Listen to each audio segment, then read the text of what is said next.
What if we told you that in 2025, 10 European countries could open their doors to Canadians? No visa required. Yes, you heard that right. The rules are shifting, the gates are moving, and Canada might be on the verge of rewriting travel as we know it. Welcome to Voyage Pulse, your passport to the world. If you love traveling, breaking news, and discovering loopholes in global policies that could change your next vacation, hit that subscribe button and buckle up. Today, we're diving into something big, something potentially game-changing for every Canadian travel junkie out there. We're about to reveal 10 European countries that Canada may not require visas from in 2025. But don't expect this to be your average travel list, because some of these choices will shock you, and the politics behind it are just as explosive as the perks. Let's start with a country that's not in the EU, but has been quietly making friends with Canada, Serbia. In 2023, Canada lifted some minor restrictions for Serbian travelers, and rumors suggest a full visa exemption might be next. Why Serbia? Canadian-Serbian diplomatic ties have been warming and Serbia is pushing tourism like never before. For Canadians, this means access to vibrant Belgrade nightlife, cheap gourmet food, and breathtaking nature, all visa-free. But there's controversy. Some critics argue that easing entry into Serbia could be politically risky due to the region's instability. Will Canada take the risk? Portugal has long been a favorite for Canadian expats. But now, with Canada reviewing its visa policies for EU countries post-Brexit, Portugal is poised to become a visa-free hotspot. With its relaxed lifestyle, world-class surf, and booming tech scenes in Lisbon and Porto, Portugal offers the perfect blend of leisure and innovation. And here's a twist. Portugal is actively lobbying for visa reciprocity with Canada, leveraging trade and cultural exchanges. If this goes through, expect massive tourism waves from Canada. Hungary may raise eyebrows on this list. It's not exactly the first place you think of when planning a Euro trip. But geopolitics is in play. Hungary has been cozying up to North America as it distances itself slightly from EU bureaucracy. There are whispers in diplomatic circles that Hungary might push for a bilateral agreement allowing visa-free Canadian travel, especially to boost its struggling tourism sector. Still, critics worry about Hungary's political climate, which is often labeled as illiberal democracy. Is this Canada's chance to gain influence in Eastern Europe, or a controversial move in the making? Croatia joined the Schengen area in 2023, which makes it easier than ever to travel there.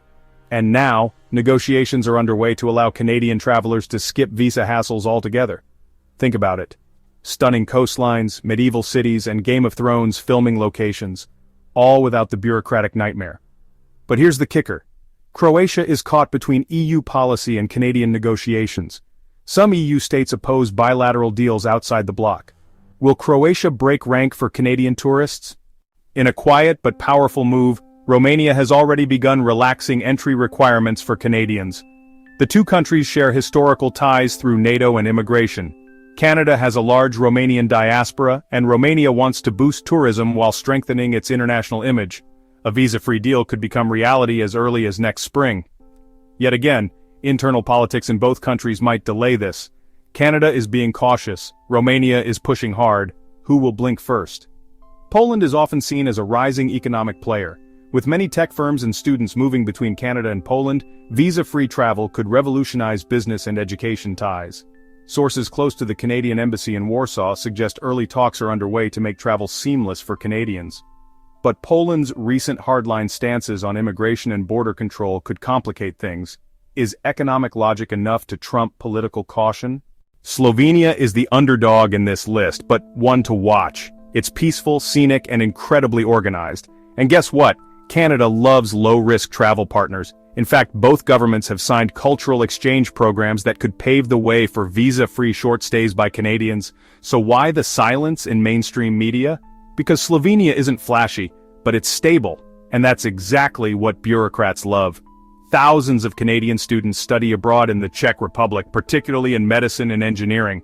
The Czech government is eager to formalize an education-based visa waiver, followed by a full tourism agreement. It makes sense. Canada gets educational mobility. The Czechs get more foreign cash flow. Everyone wins, or do they? Some argue this could lead to increased migration flows, raising domestic policy alarms in Canada.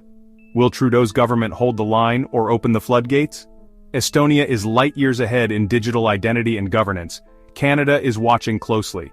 Talks have started on integrating Estonian e-residency with Canadian digital visa systems. This could make Estonia the first country to implement completely digital visa-free entry for Canadians, but cybersecurity experts are warning about potential data risks. Is convenience worth compromising digital safety? And finally, Italy. With millions of tourists every year and strong Italian-Canadian roots, Italy is gunning to formalize a no-visa policy by leveraging cultural and culinary diplomacy. Yes, pizza might actually open borders. Italian officials have hinted that they want to simplify travel from Canada to compete with Spain and France for North American tourism. But will Canada reciprocate quickly, or will bureaucratic red tape delay your next Roman holiday? Which of these countries would you visit first if visas weren't a problem? Drop your pick in the comments and tell us why. Do you agree with these policy shifts, or are we opening a can of worms? Let's get the conversation going. So why now? Why 2025? Experts believe this could be a strategic move by Canada to boost global influence, strengthen trade partnerships, and capitalize on post-COVID tourism dynamics. And let's not forget, visa requirements are often tied to security, economy, and diplomacy. So, if Canada is willing to waive visas, it means serious trust and mutual benefit are at play. Still, critics argue that opening too many doors too quickly could lead to overwhelmed immigration systems, border security gaps, and even unbalanced bilateral deals. Some Canadians are asking, why are we giving visa-free access to countries with unstable politics or economic dependence? Shouldn't we be more cautious? Others fire back, this is the future.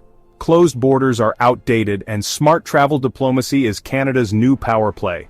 Where do you stand? Comment below, because this affects your freedom to explore the world. So would you pack your bags if these changes happen? Which country surprised you the most? And what destination do you think should have made the list? Let's talk about it. This is Voyage Pulse, and we'll be watching the borders so you don't have to. Until next time, keep your bags ready and your mind open.